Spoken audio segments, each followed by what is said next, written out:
Challenge 11. Write a method given an array of positive numbers given as the first parameter. Returns the number of times two numbers are next to each other in an array. The desired number must be given to the method as the second parameter. So we have a method challenge and we get array, int array, and int now.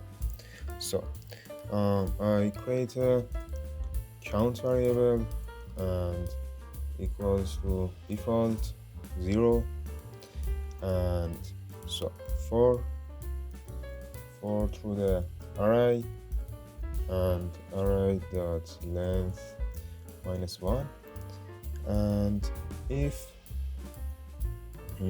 array index I is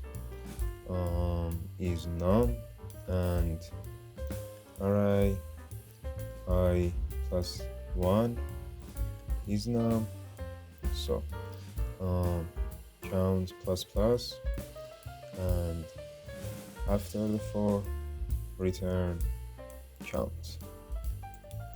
So if, for example, this is 7 and this is 7, count plus plus, and we have 1.